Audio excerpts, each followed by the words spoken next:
Bahut shukriya. Assalamu alaikum. Thank you, Dr. Malik. Thank you, Asif. You know, in that poll for the best parliamentarian, I want to be clear on the public record. I voted for the Honorable Irwin Cotler. Congratulations, Irwin, on this richly deserved award and recognition, one of many, for a remarkable life of championing human dignity. And even though we will miss you in the next Parliament of Canada, we know that your voice will continue to be one of speaking truth to power. To all of my elected officials, to all of the members of the clergy, let me acknowledge as well the presence of some of my colleagues, Conservative members of Parliament, Bob Deckert, Kyle Seaback, Stephen Woodworth, and candidates Jagdish Grewal, Constantine Tubas, and Ninder Thin. Thank you all for your commitment to Canada. And thank you, friends, as well, for welcoming Canada's Prime Minister, the Right Honourable Stephen Harper, so warmly at this podium yesterday, not for the first time. I'm delighted to be back with my brothers and sisters in the Jamaat Ahmadiyya and to see the fantastic, beautiful, practical expression that you give to our freedom of religion in Canada. It is not a coincidence that the first sentence in our Charter of Rights and Freedoms, the preamble says that whereas Canada is founded upon principles which recognize the supremacy of God and the rule of law. And in our national anthem, which I know you sing proudly at this convention and at all of your major events, we sing, "May God keep our land glorious and free." And when the Fathers of Confederation chose the motto for this country, it was from the ancient scripture that he shall have dominion from sea unto sea. So why do we have these symbols of common faith in our national anthem, in our Constitution, in our national motto? It is because we Canadians believe in what former Prime Minister John Diefenbaker called, quotes, "the sacred character of man." We believe that there is an inviolable dignity of the human person, and that one of the expressions of that dignity is through religious faith and through our conscientious convictions. And that therefore, the freedoms of religion and conscience are primordial. The defense of human dignity, of freedom, depends on them. And that is something that the Jamaat Ahmadiyya demonstrates to us here in Canada every single day. This community has experienced the terrible cruelty of persecution on the basis of religion. In spite of that, your belief in tolerance and harmony endures.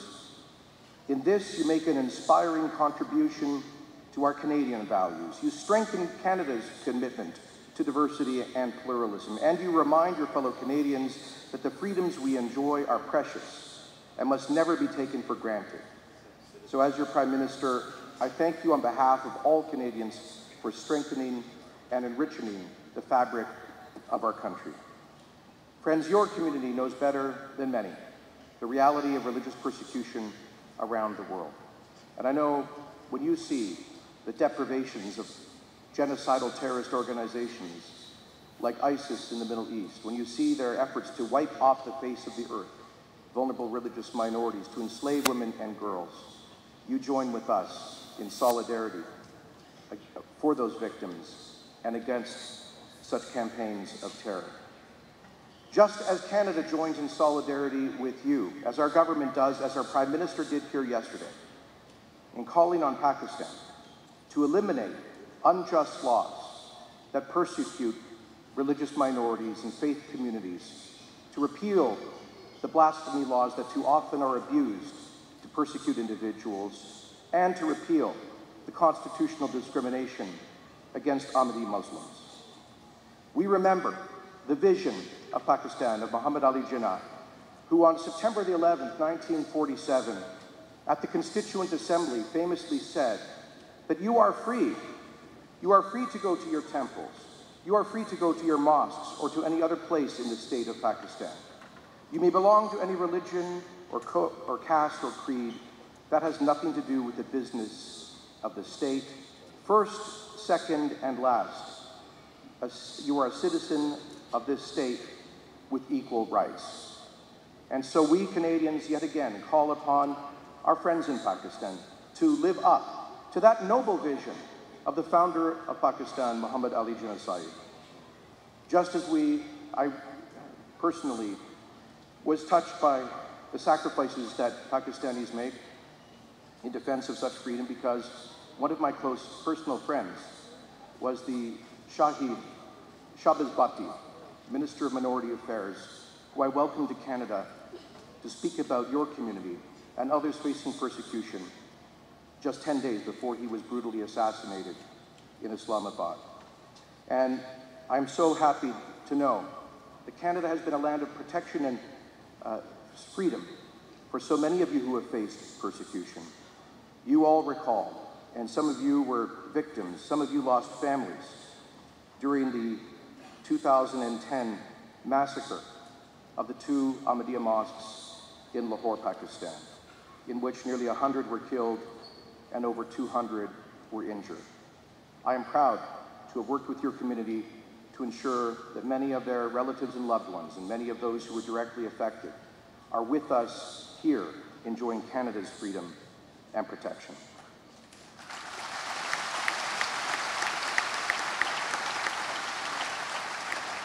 Before I close, friends, you know I've spoken to many functions, and I don't get into politics at your events, but we had a speaker out on this podium earlier today who made some remarks related to the current political context, and I feel obliged to respond briefly to some inaccuracies that were made at this podium. First of all, I understand when Mr. Trudeau spoke here, he said that the Conservative government has reduced immigration, family reunification, protection for refugees, and citizenship.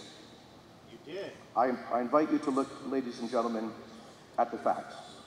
Since our government has come to office, we have admitted 2.6 million permanent residents, an average of 256,000 a year, a 20% increase over that of the previous government that was in office.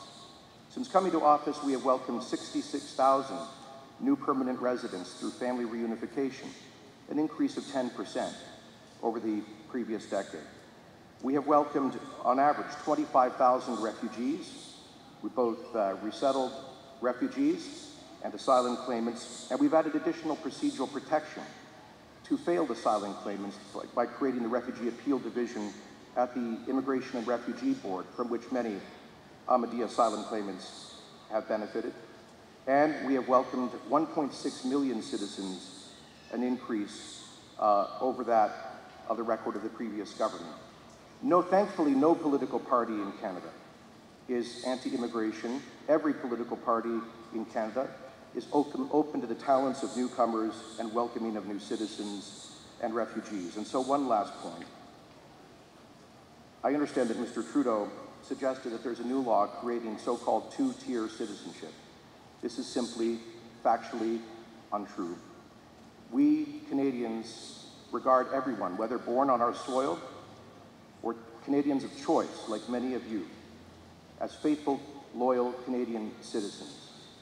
We do, however, believe that if someone chooses violently to express their disloyalty to Canada by taking up arms against our country, or joining organizations like ISIL, or like Tehrik-e-Taliban, and if they target the innocent in campaigns of violence, if they violently renounce their citizenship, we should accept their renunciation as such.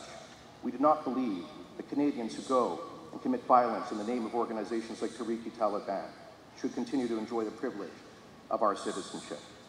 But together, ladies and gentlemen, we will continue to make Canada a champion of freedom, of pluralism, human dignity, and democracy on the world stage. We will continue to be a voice in solidarity with your community all around the world.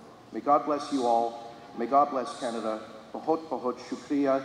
Jamaat Ahmadiyya Zindabad. Canada Zindabad.